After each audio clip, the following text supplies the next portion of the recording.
श्री शिवाय नमस्तुभ्यम। स्वागत है आपका शिव पुराण शरुद्ध संहिता द्वितीय खंड 41वें अध्याय में शिव द्वारा दक्ष को जीवित करना। देवताओं ने महादेव जी की बहुत स्तुति की और कहा, भगवान आप ही परम ब्रह्म हैं और इस जगत में सर्वत्र व्याप्त हैं। आप मृत्युंजय हैं। चंद्रमा, सूर्य और अग्नि आपकी 3 आँखें हैं। आपके तेज से ही पूरा जग प्रकाशित है। ब्रह्मा, विष्णु, इंद्र और चंद्र आदि देवता आपसे ही उत्पन्न हुए हैं। आप ही इस संसार का पोषण करते हैं।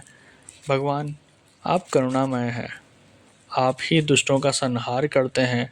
प्रभु आपकी आज्ञा अनुसार अग्नि जलती है और सूर्य अपनी तपन से झुलसाता है।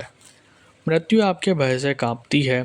हे करुणा निधान, जिस प्रकार आज तक आपने हमारी हर विपत्ति से रक्षा की है, उसी प्रकार हमेशा अपनी कृपा दृष्टि बनाए। भगवान हम अपनी सभी गलतियों के लिए आपसे क्षमा मांगते हैं। आप प्रसन्न होकर यज्ञ को पूर्ण कीजिए तथा यजमान दक्ष का उद्धार कीजिए। वीरभद्र और महाकाली के प्रहारों से घायल हुए सभी देवताओं व ऋषियों को आरोग्य प्रदान करें। उन सभी की पीड़ा को कम कर दें। हे शिव जी, आप प्रजापति दक्ष के अपूर्ण यज्ञ को पूर्ण कर दें और दक्ष को पुनर्जीवित कर दें। भृग ऋषि को अपनी आँखें, उषा को दांत प्रदान करें। साथ ही जिन देवताओं के अंग नष्ट हो गए हैं उन्हें ठीक कर दें। आप सभी को आरोग्य प्रदान करें। हम आपको यज्ञ में पूरा पूरा भाग देंगे। ऐसा कहकर हम सभी देवता त्रिलोकीनाथ महादेव के चरणों में लेट गए। हमारी स्तुति और अनन्य विनय से भक्त वत्सल्य भगवान शिव प्रसन्न हो गए। शिव जी बोले, हे ब्रह्मा, श्री हरि विष्णु, आपकी बातों को मैं हमेशा मानता हूँ, इसलिए आपकी प्रार्थना को मैं नहीं टाल सकता। परंतु मैं ये बताना चाहता हूँ कि दक्ष के यज्ञ का विध्वंस मैंने नहीं किया। उसके यज्ञ का विध्वंस इसलिए हुआ क्योंकि वह हमेशा दूसरों का बुरा चाहता है, उनसे द्वेष रखता है।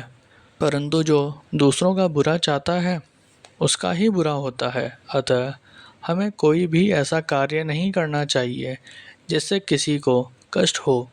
तुम्हारी प्रार्थना से मैंने तुम्हें क्षमा कर दिया है और तुम्हारी विनती मानकर मैं दक्ष को जीवित कर रहा हूँ। परंतु दक्ष का मस्तक अग्नि में जल गया है, इसलिए उनके सिर के स्थान पर बकरे का सिर जोड़ना पड़ेगा।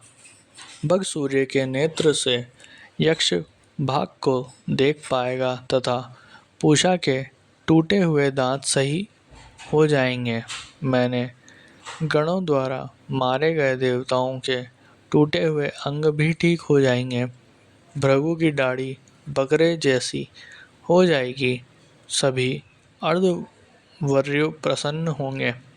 यह कहकर वेदी के अनुसरण करता परम दयालु भगवान शंकर चुप हो गए। तत्पश्चात मैंने और विष्णु जी सहित सभी देवताओं ने भगवान शिव का धन्यवाद किया। फिर देव ऋषियों सहित शिव जी को उस यज्ञ में आने के लिए आमंत्रित किया। हम लोग यज्ञ के स्थान पर गए जहाँ दक्ष ने अपना यज्ञ आरंभ किया था। उस कनखल नामक यज्ञ क्षेत्र में शिवजी भी पधारे। तब उन्होंने वीरभद्र द्वारा किए गए उस विध्वंस को देखा। स्वाहा, स्वधा, पूषा, त्रष्टि, घृति, समस्त ऋषि पितर, अग्नि व यज्ञ, गंधर्व और राक्षस वहाँ पड़े हुए थे। कितने ही लोग अपने प्राणों से हाथ धो चुके थे।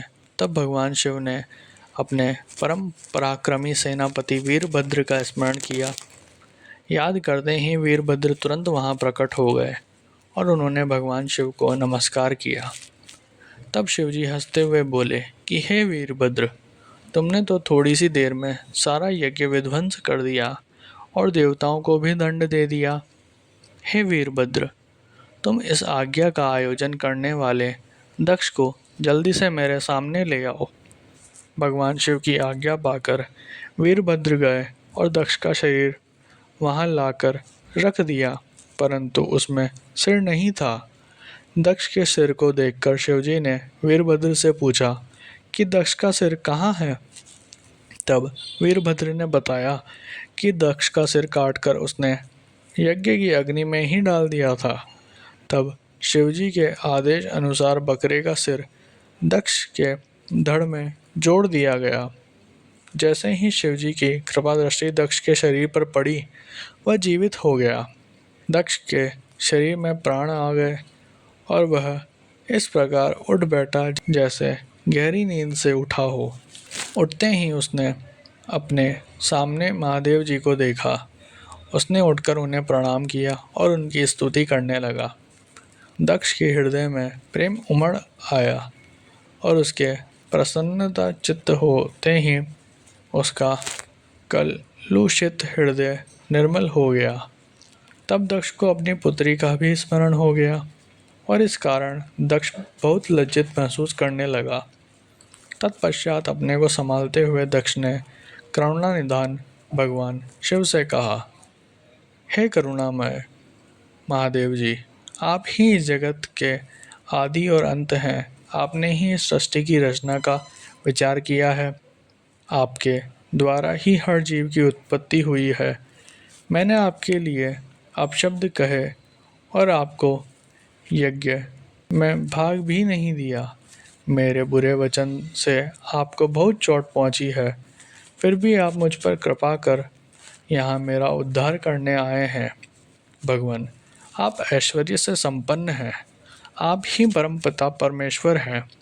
प्रभु, आप मुझ पर एवं यहाँ उपस्थित सभी जनों पर प्रसन्न होइए और हमारी पूजा अर्चना को स्वीकार कीजिए। ब्रह्मा जी बोले। नारद, इस प्रकार भगवान शिव की स्तुति करने के बाद दक्ष चुप हो गया। तब श्री हरि विष्णु जी ने भगवान शिव की बहुत स्तुति की। तत्पश्चात मैंने भी महादेव जी की बहुत स्तुति की। भगवान, आपने मेरे पुत्र दक्ष पर अपनी कृपा दृष्टि की और उसका उद्धार किया। देवेश्वर, अब आप प्रसन्न होकर सभी शापों से हमें मुक्ति प्रदान करें। महामुनि, इस प्रकार महादेव जी की स्तुति करके मैं दोनों हाथ जोड़कर और सिर झुकाकर खड़ा हो गया। हम सभी देवगणों की स्तुति सुनकर भगवान शिव प्रसन्न हो गए और उनका मुख खिल उठा। तब वहाँ उपस्थित इंद्र सहित अनेक सिद्धियों, ऋषियों और प्रजापतियों ने भी भक्त वत्सल करुणानिधान भगवान शिव की अनेकों बार स्तुति की। यज्ञशाला में उपस्थित अनेक देवों, नागों तथा ब्राह्मणों ने भगवान शिव को प्रणाम किया और उनका प्रसन्न मन से स्तुति किया। इस प्रकार सभी देवों के मुख से अपना स्तुति सुनकर भगवान शिव को बहुत संतोष प्राप्त हुआ।